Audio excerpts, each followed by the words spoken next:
I'm Candy Marie. And I'm Mena Diaz, and welcome to the Moving Up Together podcast. Family traditions can shape our lives in powerful ways. From the way we worship to the names we give our children, or even the careers we choose, our traditions often guide our paths. But let's talk about one type of tradition that connects us all. My favorite, food. Yes.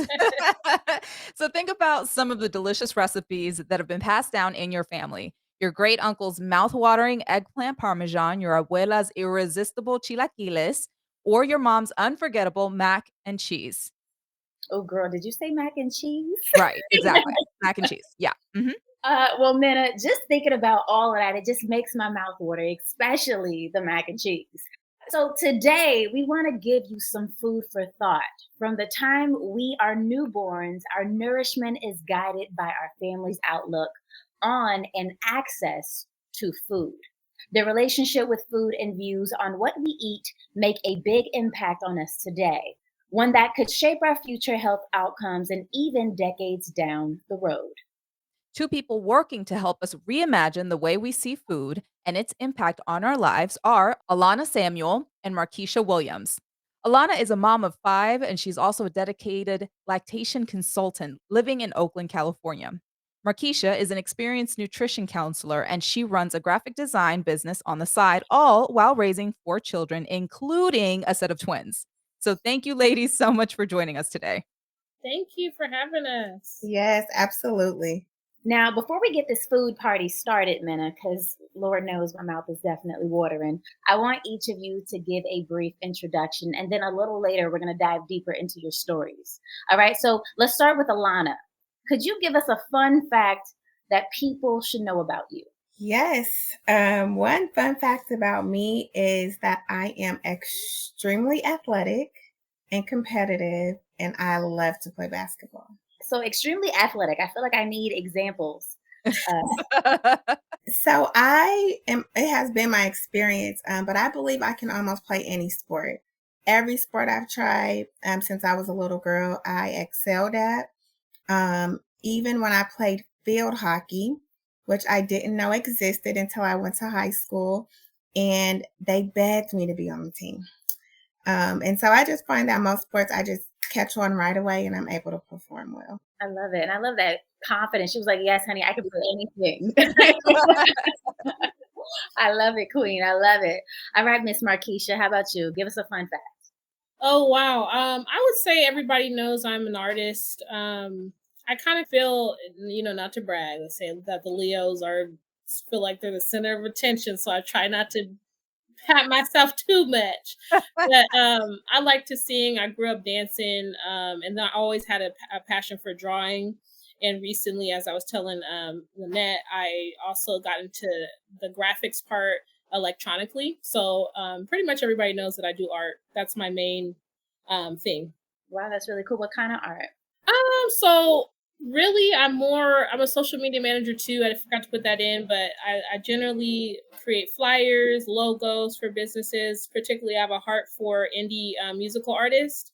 So I'll do album covers for them, promo for their social media pages, just all kind of different things. Whatever you could think of that's graphic or visual, I most likely have tried to put my hand in it or learn about it. So we got a little bit of everything right now on the podcast, Minna. I love it. Yeah, exactly. And both of you ladies are in Oakland. Can you guys tell us something that you love about your city? I'm not in Oakland anymore. I actually relocated. I'm in Solano County now.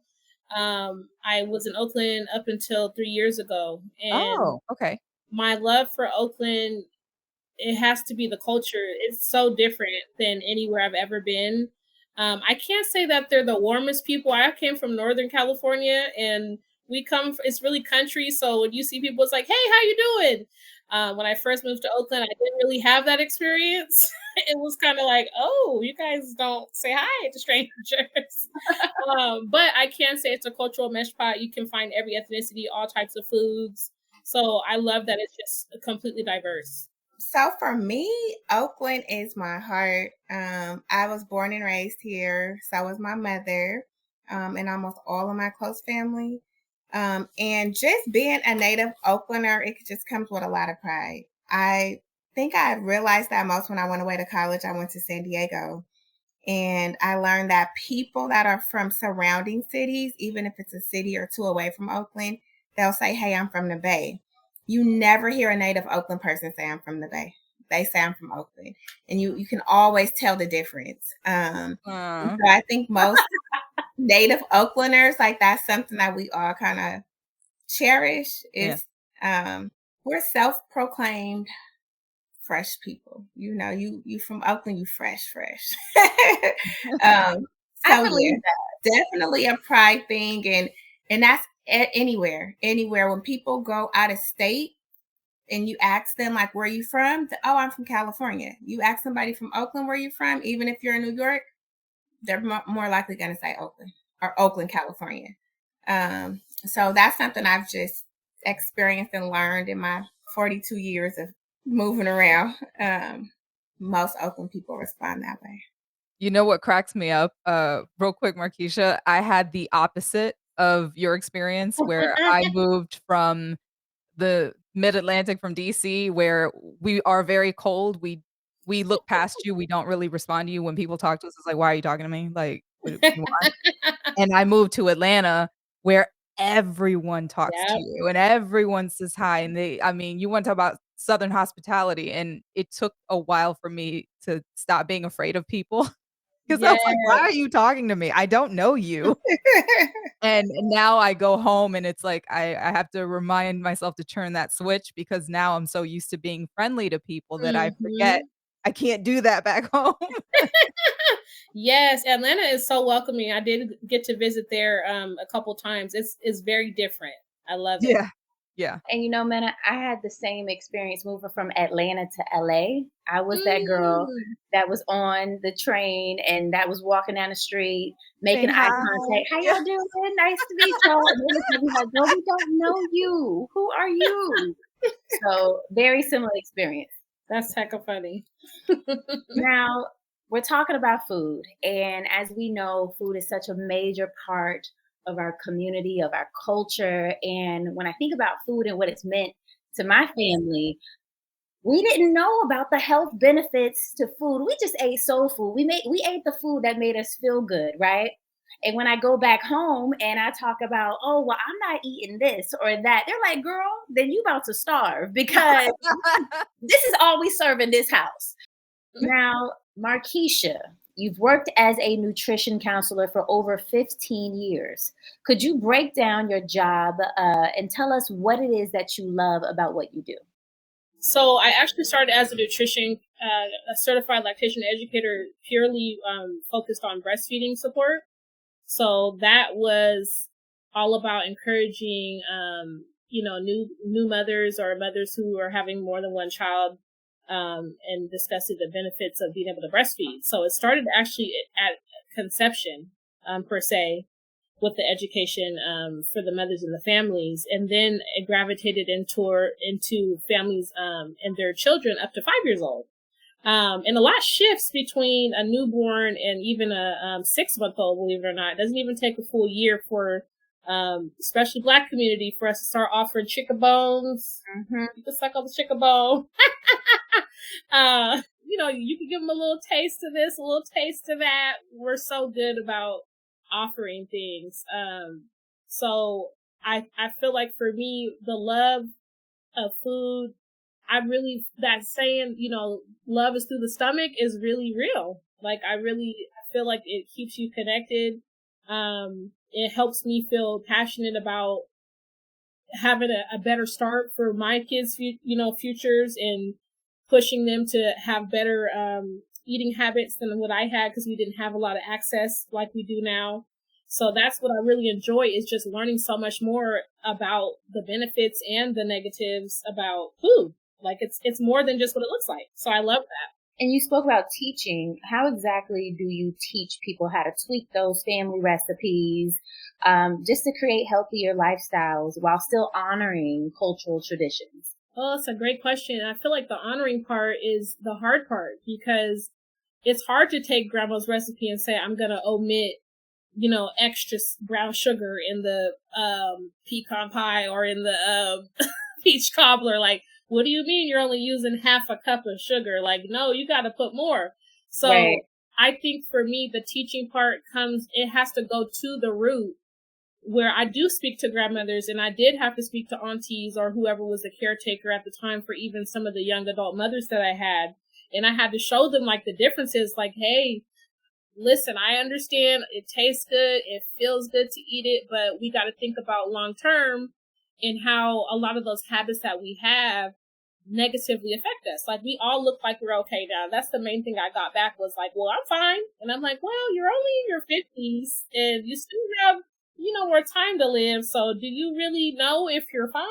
I think it's better Right. for us to start now with trying to shift some of those things. So I'll share recipes with them and just let them. We used to have an option to be able to actually display the recipes. And I think that was even more helpful than talking about it, because people are like, what does that taste like? And will they go to the store and not purchase what they're used to buying?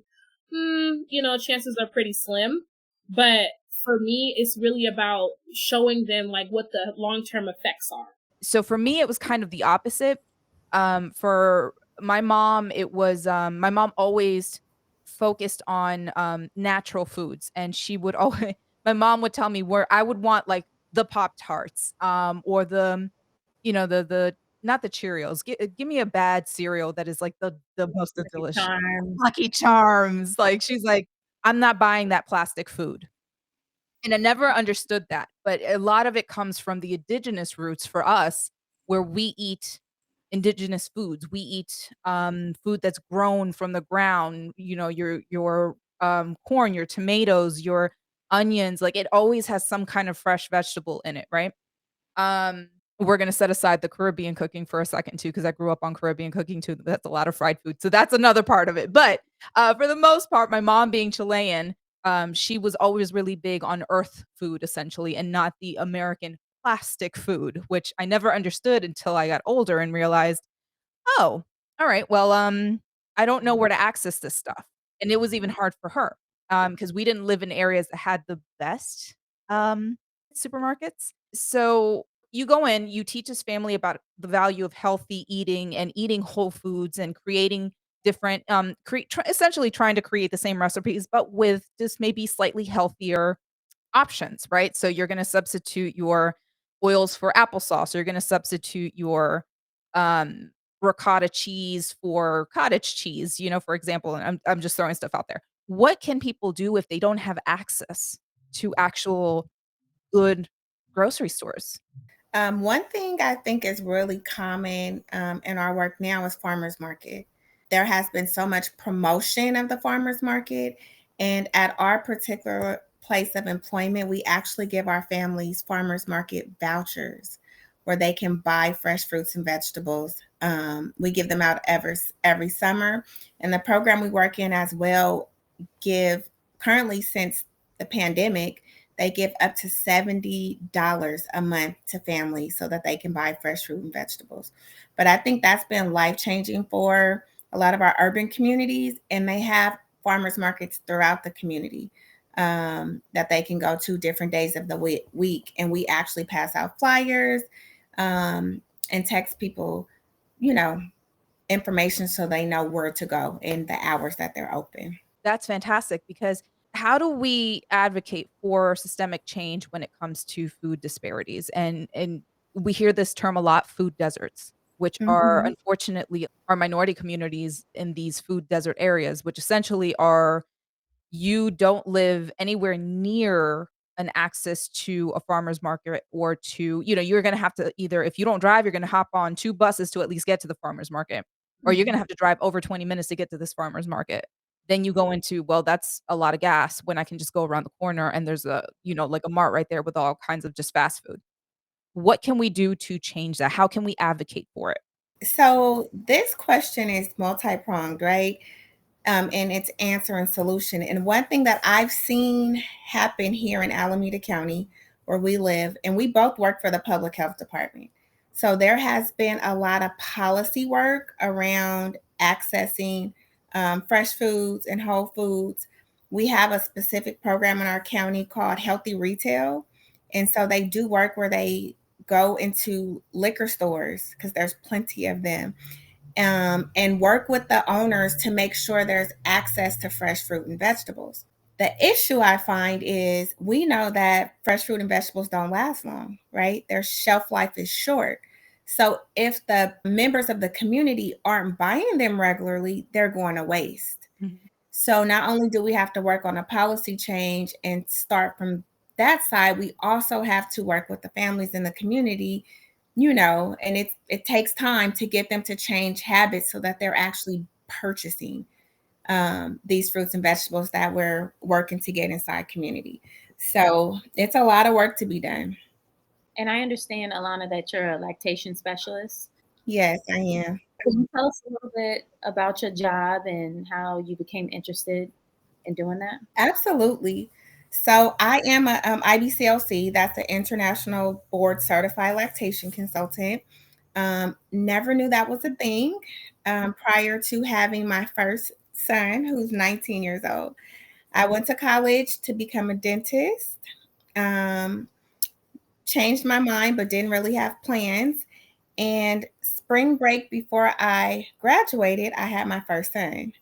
Came back home to Oakland after graduation, and I was a member of the WIC program. I participated in it, chilling on my grandma's couch, trying to figure my little life out. And I got a job announcement that they were looking for Black breastfeeding counselors who could work from home. And I said, oh, well, I'm breastfeeding, I'm Black, and I would love to work from home. Again, didn't know that that was a thing. Mm-hmm. Apply for the job, start working for the WIC program about 10 to 12 hours a week from home. And that was 19 years ago. Wow. Journeyed through that work and ultimately became a lactation consultant. And it's definitely been life-changing for me. And just as a follow up to that, studies show that African American mothers breastfeed at lower rates compared to any other group. Yes. What are some of the factors behind that disparity? So there's time. One of them that we have experienced, and we know that's very obvious, is that when you look at the breastfeeding landscape, a lot of Black women don't see themselves, right? Because of historical occurrences when it comes to what Black people have had to deal with during and post slavery. Mhm. The narrative around breastfeeding has changed. And currently, in the last couple of decades, there were not a lot of Black women breastfeeding. So young moms, or moms as they start motherhood, they weren't seeing their cousins, their aunties, their moms, their neighbors breastfeeding. Formula feeding, bottle feeding became the norm. So I think that's one main reason. Definitely lack of education and information. Mhm. Right. So, and it's related to that because we get a lot of our information and education from community, right? As we grow up and we're learning different things. Lots of myths around breastfeeding. And again, a lot of them stem out of post slavery attitudes, behaviors, and so forth, and what's kind of been passed down through the generations. So I would attribute it to that misinformation, lack of information and education, not seeing themselves as a breastfeeding mama, and a lot of myths around breastfeeding. Okay, so here's one that is not a myth, right? Breastfeeding moms, the nutrients that children, get from breastfeeding is just there's no measure to it. I mean, it's one of Mhm. the healthiest things you can do, correct? Absolutely. So, Markeisha, let me toss it to you real quick. You work with school-age children. So we know that up to, school age or up to children are essentially eating solids, lactation and breast milk is going to be the healthiest option for them. Um, how do you teach nutrition to younger children? I know we talked about getting rid of, habits or changing habits are very difficult in adults. So how do you work with children in that sense?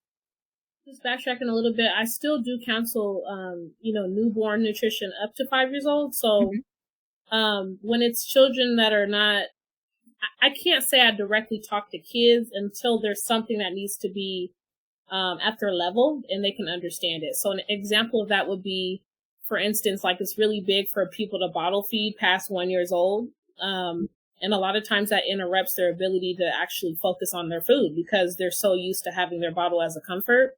So when it's time for, to sit down and eat with the family, they're like, no, I'm not hungry. I want a bottle. So in that case, when I have a 2-year-old who's in there in my office or a 3-year-old and they're still drinking a bottle or taking a pacifier, at that time, I'll directly talk to the baby and say, well, you know what? You're a big girl. You can't be having a bottle like no baby, especially if they have a sibling come in and it's a newborn. I'm like, do you see that baby over there? And I'll talk to them because I have a thing with kids. They tend to gravitate towards me by nature. So I talk to them like, you're a big girl. We can't be having no more bottles. So, when you get home, the bottle's going to be gone. And the mom's looking at me like, thank you so much. Like you're helping me. Because they're getting into arguments with their kids every day about, we got to take this away because the doctor said this or the WIC said that or, whoever the case may be. So, if I can't talk to the child directly because they can't comprehend, I have to get down to the mom's level and I have to be honest with her. I'm like, my biggest thing is they come in, they say, she only wants chips. She only wants candy. She won't eat food that I cook. And I ask her straight up, who's buying the food? And they stop like, oh, it's me. Yeah. And I'm honest. I'm like, well, they can't pour their own juice. They, they're 1 year old. They're not pouring their own juice. They're not buying hot Cheetos and, drinking Kool-Aid on their own. They can't do it. So I make it a joke. I turn it into a, I understand moment. I had my first child. I was very young. So I had to learn a lot of stuff, test and trial. And I tell them, I said, the great thing about nutrition is that you have an opportunity every day to reverse it. Like if you didn't do good yesterday, wake up tomorrow, let's start all over, let's try again. Okay, let's try this diet again. Yes, I can do this. Okay. Yeah. Right. So how does the nutrition aspect correlate to their educational or like their development? How does this impact a child's development, being able to start food and good quality food at a younger age? Ooh. I think there's studies out, and I could have sworn it's a very large percentage of children actually who rely on their food from school. If I don't eat breakfast in the morning, I have no brain food.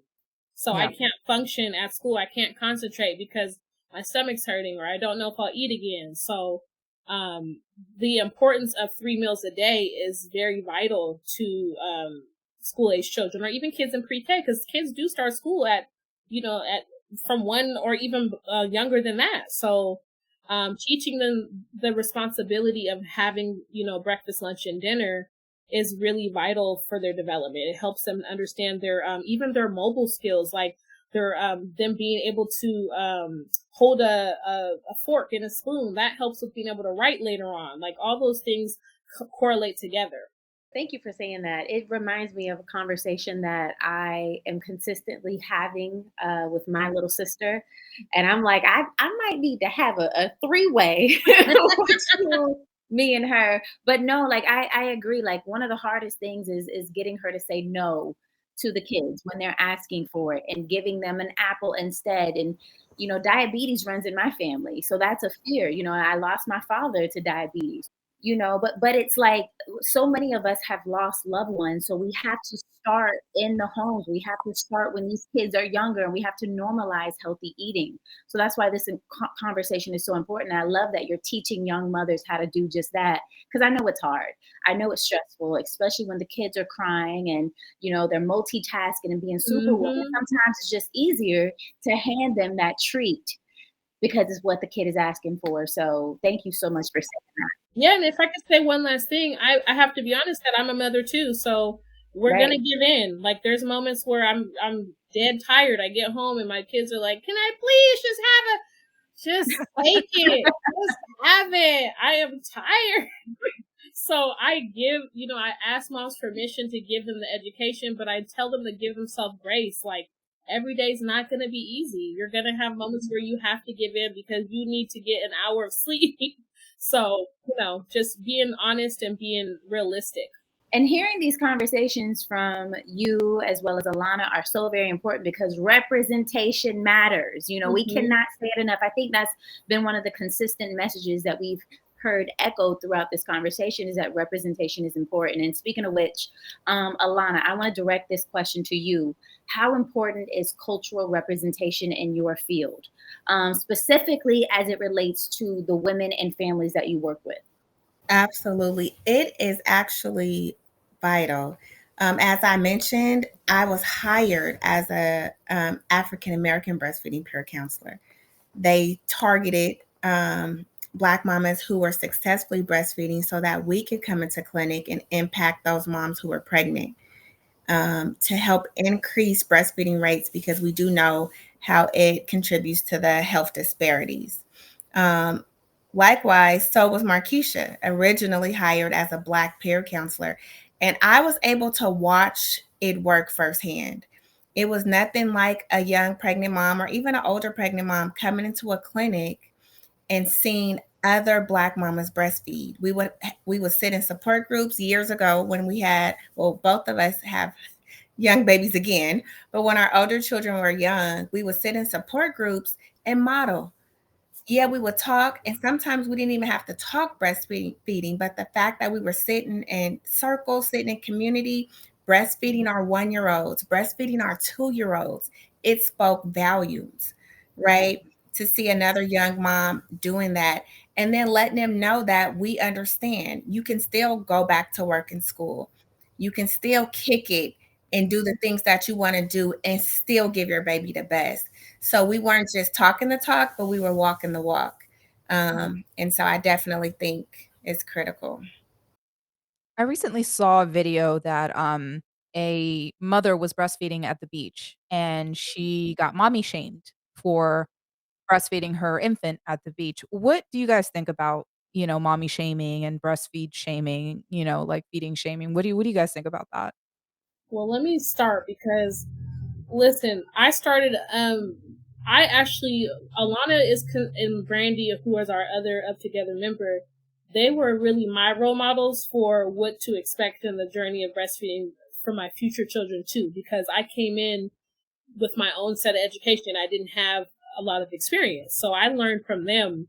And one of the key things I remember Lana always saying, and I taught my classes thereafter, was if you're in public and you're breastfeeding your baby and someone stares, stare back. Like, okay, hello, how may I help you? So now it's easy for us to say that if you have a dominant personality or you feel like you're somebody who doesn't really care about the opinion of others. But when you think about culturally, it's very different. And I'm sure you guys can imagine what cultures I'm talking about who they're not comfortable with even displaying their own, facial expressions. So it's very, very hard for them to breastfeed in public. So I feel like for me, I have to remind moms that our babies are number one. Like your instinct kicks in to feed my baby. People are looking. You don't have time to stop and say, who's staring at me? Your main thing is to calm your baby down and to get your baby fed. So I have to kind of get them comfortable, and feel that it's normal that you might have your days where you have your cover and then your baby gets older and they slap the cover off off their face because they don't want to be covered and it's 80 degrees outside, right? So again, going back to being realistic about, what may occur, looking at the days where it might be good and days where you might not have those, abilities and you just have to feed your baby. Now, Alana, you've lived in the same community all your life. Why is it important for you to continue to live and work in Oakland? It's just something about serving the community that you grew up in. It has been such a pleasure to work. I literally work 3 blocks from where I grew up and 3 blocks from where my mom grew up. And so, in the time that I've worked in this field, I've supported mamas that I went to school with, watched them nurse their babies. I've supported, and now because I've been there for so long, I'm starting to see the next generation. It's nothing like going to Target and standing in line and seeing a mom that you don't know her name, but you're like, "Hey, I remember you," and Mhm. her looking at her 14-year-old and saying, "That lady helped me breastfeed you." Like, Aw. it's nothing like that. It is so rewarding. And so I just love that sense of community. I love that I see people all the time that come through our clinics because we have 4 sites. So it's throughout the Bay, not just in Oakland, but come through our clinics. And I'm like, wow, I went to school with them, or I know them from my son's football team, or I go to church with her, And so I think I mentioned this before, but it's really a lifestyle after a while. Everywhere we go, there go to breastfeeding lady, there go to breastfeeding lady. So we look, me and Markeisha, we've been out at the club before. Yeah. And it's like, Stop oh it. my God, no, literally, wait, get them in line. Can I ask you a question? Can I ask you a question? I love So it. it's rich.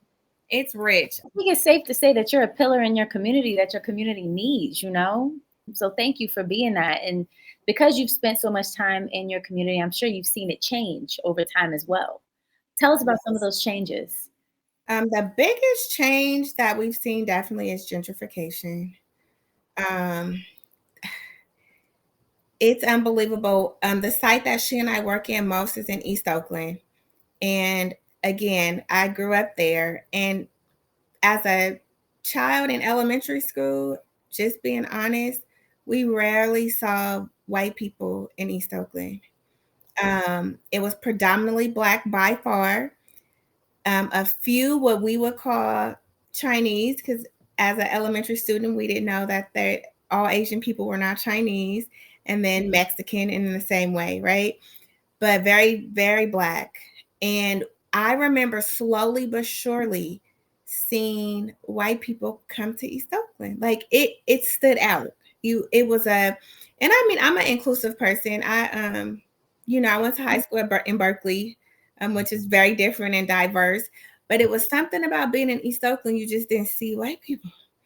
And they came, and we're just slowly seeing the landscape change all over Oakland. A lot of the Black people are moving to more affordable places, which is an hour drive away or more. And so even in the work we're doing with lactation, we're seeing the landscape change. It's changing rapidly, and because of the gentrification, and of course because of inflation, and Bay Area prices are expensive. So yeah. And both of you met, prior to your moving up together group. So you guys had that bond already. How was your experience when you guys did the moving up together group, and you guys having had that bond there? How were you able to kind of bring everybody else in? Well, we're best friends. I love it. Breast friends, everyone. I mean, how many Lana kids is it that we share? Same age, like 1 year apart, same age. I think it's our last three Three. kids. Yeah, our last three kids, and that's me, Allana, and our other member who's not here today. And then we have two other, one was her sister, and then we had a couple other, also were moms. So I think we were more of a sisterhood than we were a group. Like we brought people in that we knew were dependable, that we could be honest with, that we can hold accountable, when we fell short. I told, Lynette during that time that when we first started, like we all were like, okay, did you do your goal? Did you walk your whatever, you decide we want to walk a mile? Like we really could see each other, me and Allana, especially at work, like, don't forget on Wednesday we're meeting. We gotta, do our walk. So it really, it kept us bonded even closer, and it made us set realistic goals, because we might have already talked about these things just as friends, but once you have the expectation that it needs to be done, then you really can push each other to do your best. Yeah, hold each other accountable. Yeah. Yes. You got smiles on your faces. Like, was it just a positive, obviously it was positive, but was it just, do you guys still keep in touch with the other members? Absolutely. I would say there's one member that we probably don't talk to as much, just because, life went on. But the other four of us, definitely, even in us being fairly close already, before UpTogether, I can say the structure that it provided was really awesome, because some of us worked together, we saw each other, but like I said, that forced meeting, like we had to meet, I don't remember how regularly anymore, but we had scheduled meetings, and we just put a lot of intention in our group. That's one thing that I really appreciated. We didn't just do it to do it. It wasn't for the incentives. Like, we were all really serious about it, and we put a lot of intention into it, and it definitely helped us achieve our goals. Like, we were really busting moves, busting Mhm. moves. And even after it kind of slowed down and was ending, I found that we even now, years later, the three of us, we have a text thread, and we're like losing weight together. um, I think it really has kind of changed our frame of thinking around goal setting, Yep. and holding each other accountable. I can still see how that common thread just went on even after the formal group was over. And it's so important to have people that you can do life with, right? Like literally, you like ladies are doing life together. You're having babies together. You're setting goals Accidentally, together. accidentally. This never planned. This is not sisterhood of the traveling pants. We did not plan. It just happens. It just happens, right? And I think from my understanding, Alana, you were the one that brought everybody together, right? So why was it important for you to not only join up together, but to include your people? Well, definitely, initially knowing that there was incentive and benefit, right? You always want to let your girls know, like, hey, look what I found over here, so we can all get it. We can all eat. Um, and so like Markeisha said, we're best friends at work, and I always call them. One thing it makes me think too, I know Markeisha, for example, Brandy, who's another one of our members.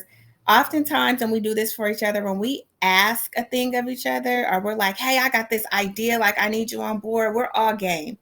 We don't have to overly explain. We don't have to sell something to them. It's just like, okay, let me know what to do. Let's go.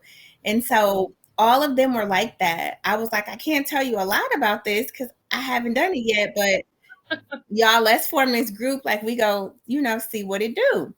And we did. And it was phenomenal.